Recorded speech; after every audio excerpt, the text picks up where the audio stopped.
carrier operations, how to use the catapult, how to fly a VFR pattern, and how to make an arrested landing. As the carrier gets underway, let's go over some of the Hornet systems with the engines off. The Hornet is designed for naval operations. It has very strong landing gear to take the abuse of carrier landings, and a tailhook for quick stops on a short deck. 2 engines provide plenty of power. Now that both engines are running, release the brakes and ease the throttle forward very slightly. With 2 high-thrust engines, it doesn't take much to get moving. We won't be going over avionics or doing a thorough cockpit orientation here, but take a look around. Try to locate the main controls you'll use, such as the throttles, gear lever, hook lever, flap lever, and speed brake lever. Taxi to one of the 2 catapults on the bow of the carrier. When you're near a catapult, lower the launch bar with the controls in the cockpit.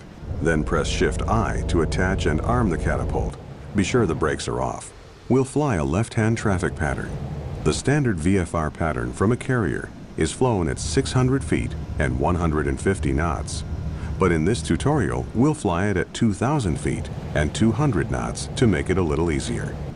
Lower the flaps to takeoff position by pressing the F7 key once. Pull back on the stick and climb away from the carrier. Climb to 2,000 feet. Don't exceed 200 knots. Retract the gear. Raise the flaps. Turn left to a heading of 200 and enter a downwind leg parallel to the carrier. On downwind, you should be level at 2,000 feet, flying at 200 knots.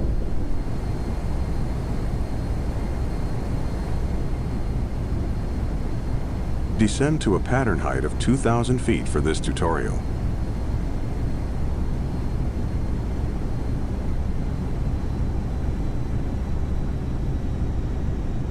Slow down to 200 knots. Use the speed brake to slow down. Stretching across the deck are 4 cables that the tailhook can hook onto. Descend to a pattern height of 2,000 feet for this tutorial. Slow to 250 knots before lowering the gear. Extend the gear. Don't flare on landing. Just fly the aircraft directly onto the deck in a tail-low attitude. Don't let your descent rate exceed 700 feet per minute or you might damage the landing gear. Lower the flaps 1 notch for the approach. Lower the tailhook by pressing Shift-Q. Adjust power to maintain 170 knots.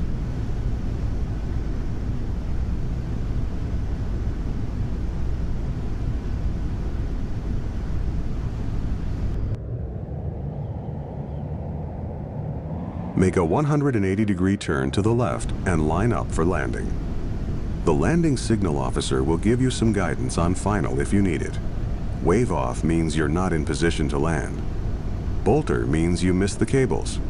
In either case, add full thrust, go around and try again. If you trap a cable, the LSO will tell you which one and will announce that the deck is red, unsuitable for landing by other aircraft. Adjust power to maintain 170 knots.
Remain above 1,000 feet until you're on a 2-mile final. Adjust power to maintain 150 knots. You're landing on the angled deck, so you need to be to the right of the carrier as you approach. The carrier is heading directly into the wind. To land on the angled deck, you need to compensate for the crosswind. You should be able to see the top of the deck throughout your approach. If you can't see the deck, you're too low.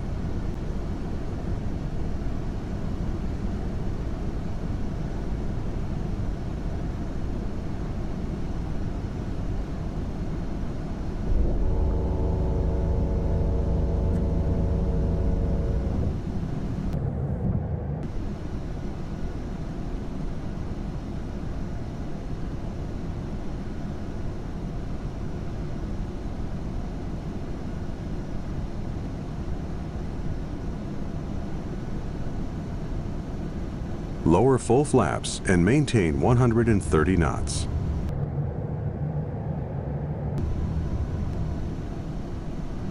Adjust power to maintain 130 knots. Slow to 130 knots for the final approach.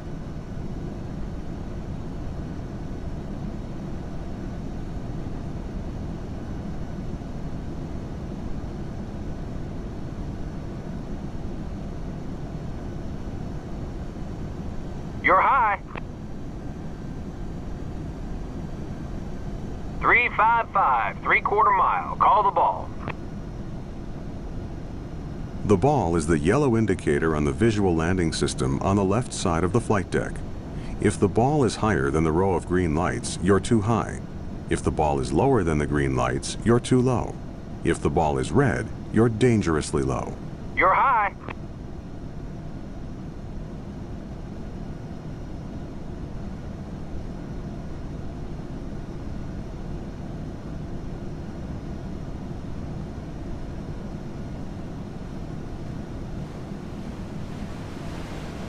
Trap, 3-wire, red deck. Great landing. Raise the tailhook to release from the cable. If you'd like to practice more carrier landings, try flying the Carrier Practice Mission.